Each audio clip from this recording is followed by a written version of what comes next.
This is Harsh Batra reporting for Your Story. We are a community of entrepreneurs. There are more than 200,000 of us who come and try to learn from each other. So I'll introduce Matthew Clark. I don't want to get this wrong, so I'll just read off.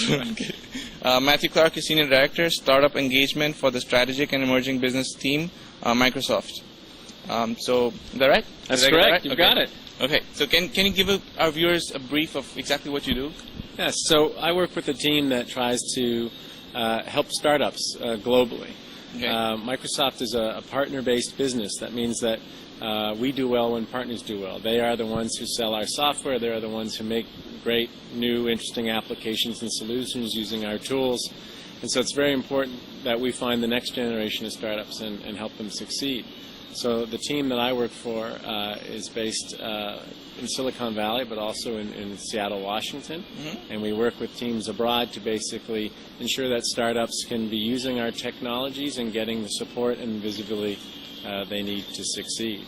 And our primary vehicle for doing that today is a program called Microsoft Bizspark.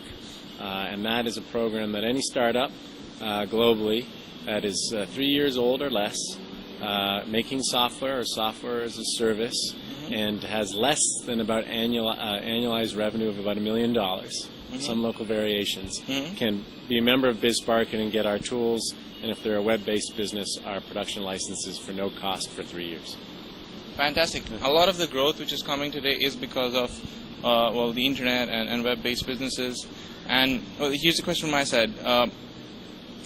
A lot of entrepreneurship comes from the U.S. It's all over the world. We're trying to identify some of the small startups, 2 member shops, 10 member shops, 100 member shops, which are doing well and bringing them to the limelight. How do you see entrepreneurs in India? I mean, how are they different from the entrepreneurs in the U.S.? Well, I don't know if I tend not to look at the differences so much, but I see a lot of great creativity and entrepreneurship in India. There's clearly a growing group of individuals with the sort of technical skills and increasingly the business skills to succeed in this space. I would say that the challenge that you often hear discussed in India is this idea of moving from services to IT or software products. I think there's something to that, although I would say we're moving into a sort of a technology space where perhaps that distinction isn't as clear anymore. So when you start thinking about software plus services or web-based businesses, there's a unique need to understand the client from the get-go, which I think with a background in IT services can serve you quite well. Okay, some common traits across all entrepreneurs. What makes them successful? I mean, you work with so many of them over the years. What's the secret formula that everyone's kind of looking for? Is there one? If I was to have the secret formula, I'd be doing a different job. But what I would say is what you see is a firm belief in what they're doing. They have to completely be driven by it. They can't be a hobby. This is something they have to believe in and sort of eat, sleep, and drink all the time. The startups that I think are particularly good have a great creativity that is only sort of harnessed, if you will, by some degree of sort of business rationality. In other words, their aspirations are huge, but they have the ability to sort of think tactically to figure out the steps that they're going to take to sort of get to each certain milestone. So those are the common traits that I see. But if there's one thing they all have, it's an enormous passion for what they're doing and enormous creativity about how they're going to do it.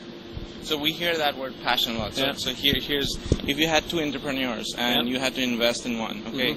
And one is really passionate about what he believes in. One is really passionate about making money. And he's going to go for any opportunity there is that he identifies. Who would you invest in? I want the person who's got passion for what they believe in. My personal philosophy is if you have passion in what you believe in, you ultimately will make more money. No one makes money in a job they hate, or not for long at least. And what I also look for in an entrepreneur is someone who's this way. They want to grow a business. They don't want to just sort of create a sort of functionality that you add on to something else. They're not looking for the first exit.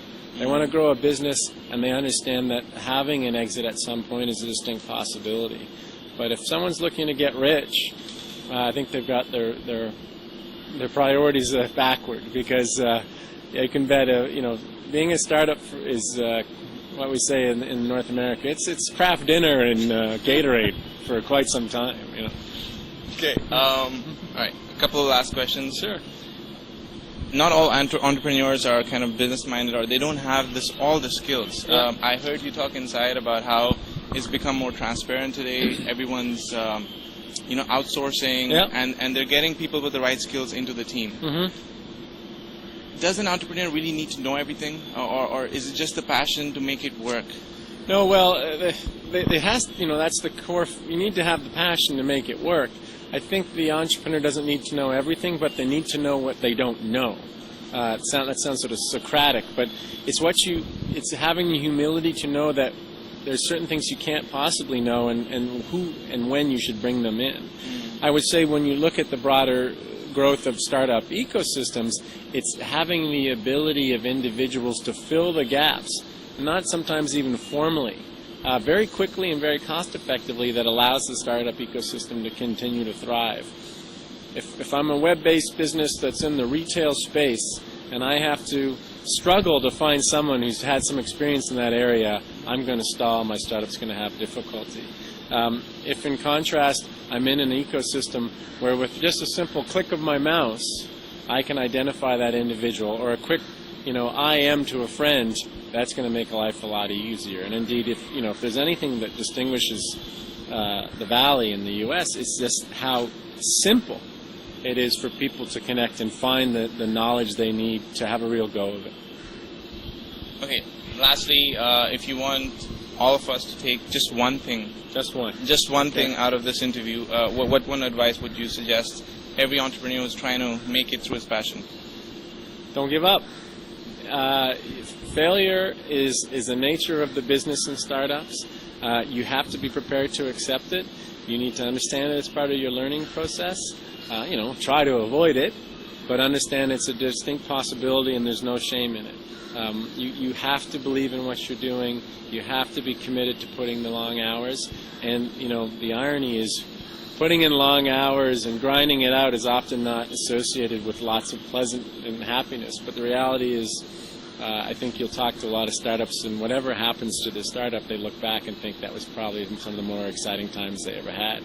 If it wasn't, people wouldn't just be called serial entrepreneurs.